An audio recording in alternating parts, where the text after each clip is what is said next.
Olá, tudo bem? Sei que você já está craque na tal da introdução. Agora, nós vamos falar no parágrafo de desenvolvimento.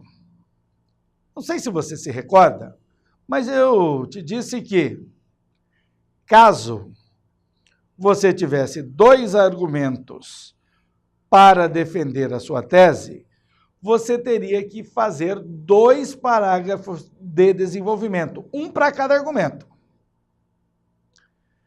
Se você tivesse três argumentos, você teria que fazer três parágrafos de desenvolvimento, um para cada argumento. Pois é, mas não é só colocar lá o argumento e pronto, não. Então, esse parágrafo de desenvolvimento, assim como o parágrafo de introdução, ele tem uma estrutura que você deve respeitar. Então, qual é a primeira coisa que você faz? Você, no parágrafo de desenvolvimento. Então, vamos pegar. Primeira coisa que você vai fazer, você vai citar o argumento. Cite o argumento, só cita. Depois, você vai ampliar esse argumento através das chamadas técnicas argumentativas que nós vamos ver no decorrer do curso. Essas técnicas argumentativas são exemplificações, citações, relações de causa e consequência, apresentações de dados, estatísticos sobre aquele argumento. Bom, então nós temos duas coisas. Você cita o argumento e depois você amplia o argumento.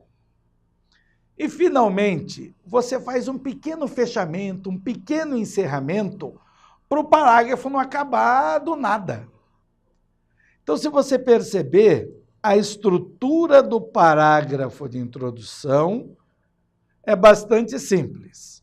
Você apresenta o argumento, que alguns gostam de chamar de tópico frasal, eu não gosto desse tema, acho que desse título, acho que é só para complicar.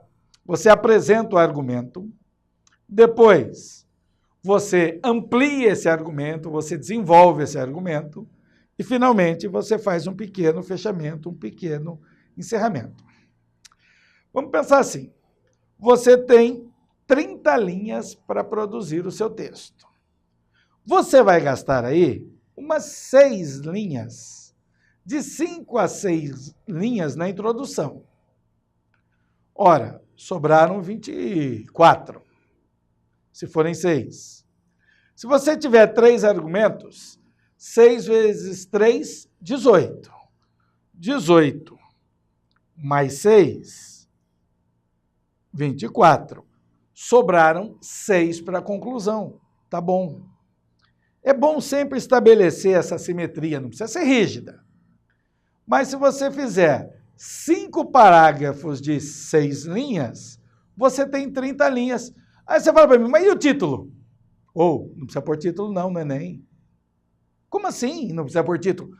Não precisa, está escrito lá no guia do participante. O título não interfere na nota da redação. Ah, mas eu quero pôr título. A redação é sua, ponha.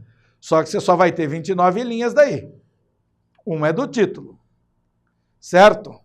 Então, olhe bem, você tem o parágrafo de desenvolvimento composto de 3 partes.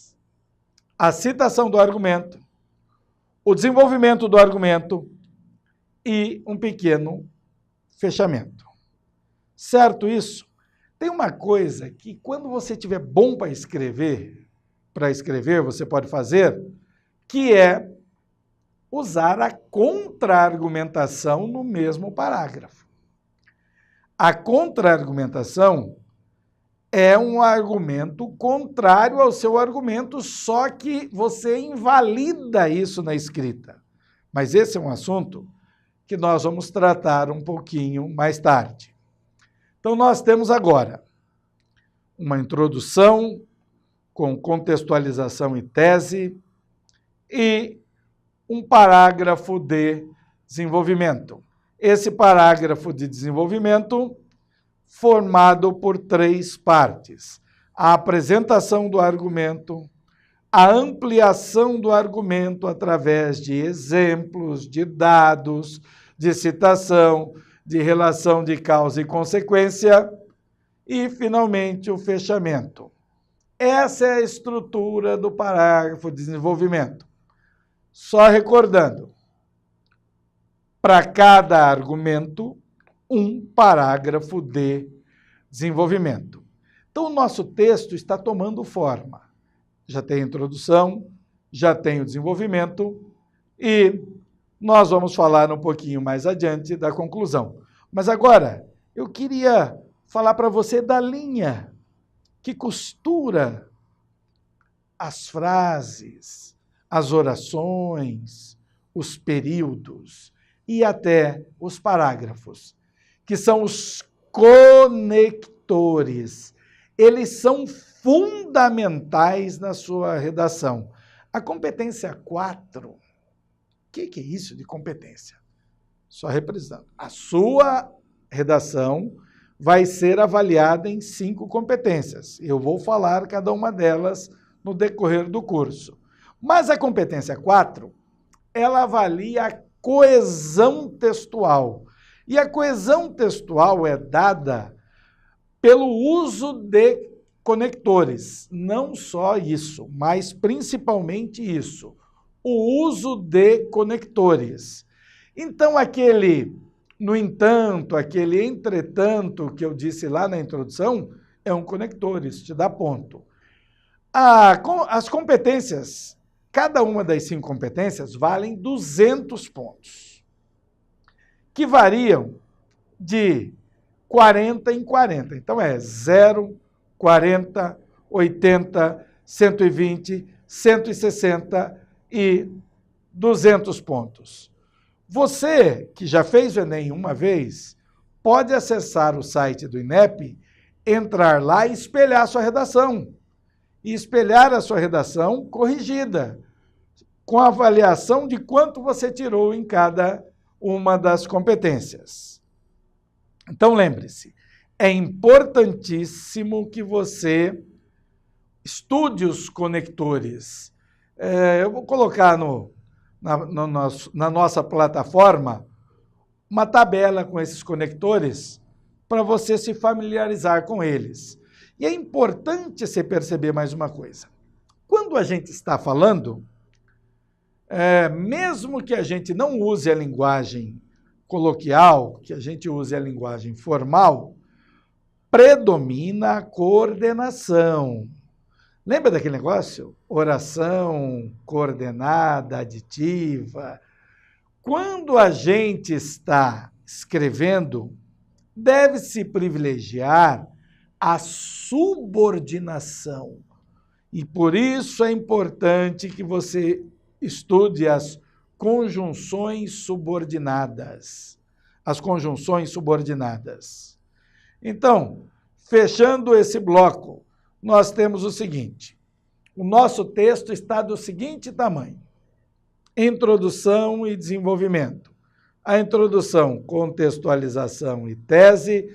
O desenvolvimento, 2 ou 3 parágrafos, dependendo do número de argumentos. Esses argumentos vão ser apresentados no início de cada parágrafo, vão ser ampliados e você vai fazer um pequeno fechamento em cada parágrafo. Lembrando-se que você tem que usar os conectores e especialmente os conectores da subordinação, entre outros importantes como os advérbios e as preposições. No próximo bloco, nós vamos falar da conclusão.